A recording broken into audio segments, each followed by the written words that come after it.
Hello and welcome to painting your Space Marine the right way, on the sprue. After giving him a glossy black primer, aluminium paint is used as it's the toughest metal the Emperor can afford.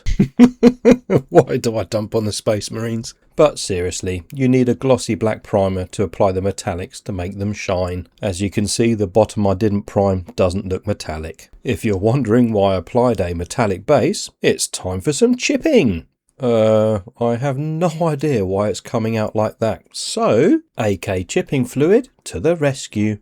I could show multiple angles of me airbrushing onto the model, but it's invisible, so there's no point in that. I applied 2 coats and then painted the figure baby coloured blue. The tools needed for chipping are a sharp pin, a cocktail stick, an old soft tip brush, as well as a stiff bristled brush, or any other tool that I failed to mention that can be used for chipping paint. Now, it's been a while since I've used this chipping fluid, so I'm going to wet the area generously, and then realised 2 coats of chipping fluid was one too many. Even a sharp point was peeling away the paint as if it wasn't stuck to anything. After removing the excess water from the brush and applying it to the model, did make me wonder why I just don't use my wife's hairspray instead of this chipping fluid whilst watching the large chunks come off the surface. Sometimes being cheap and using old techniques is better, but now I'm committed, it's time to remove as much water from the brush as possible before applying a thin layer on top of the figure. And no, paper towel would remove too much water. See, that's so much better when you apply the right amount of water. Well, we'll just ignore that large lump. Now the large chips are done, it's time for the fine scratches. Luckily I wasn't watching the needle point in this part. But hang on, oh no, please, no, not there, not there, no, that's dangerous, no, scratching there. Oh, thank the Emperor, that's over. To save on edge highlighting your little figure, a heavy dry brush with a stiff brush will make the edges shine. Now it's time for all the boring bits really. Find all the bits that you don't want blue or metallic and just give them a base coat of the colour that you want. But remember, acrylics are water based and they'll probably reactivate the chipping fluid. So paint quick and stop faffing about. Get it done. Now I digress. Look how small their faces are. This is what I'm used to painting, so I'm going to have to cheat with some express paint. Sorry, quick gem paint. I'm going to have to say, if your flesh colour's that red, you've been in the sun for too long. I'll try and fix that later. Now, I actually do like the metallic quick gem paints. Not just for a one coat and it's done job, with a little bit of dry brushing afterwards, but for the fact they'll apply shadows and colour variations on top of and next to the metallics you use for the base coats, making them look more interesting and unique. I find that the black quick gem paint is actually very good for all the dark areas on your model, as it creates very dark shadows and leaves some highlights behind. I wasn't happy with the base, so it's time to try again.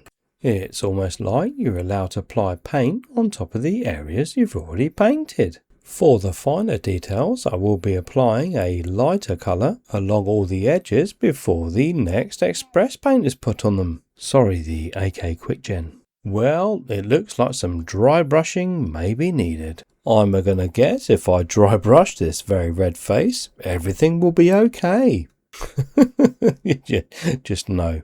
Now realising my figure has one colour and metallics, extra colours are needed for visual interest. You gotta keep that colour wheel happy. When it comes to the finer details, the edge highlighting combined with the quick gem paints makes for quick and easy accessory painting. The quick gem paint also creates visual interest on the muddy ground. This is also a good time to base coat the eyes of the figure with bright white. But before we explore the reason why bright white for the eyes is good, I answer the question no one ever asks: can you dry brush technical paint? It's paint, it's grey, I want a grey dry brush on them stones.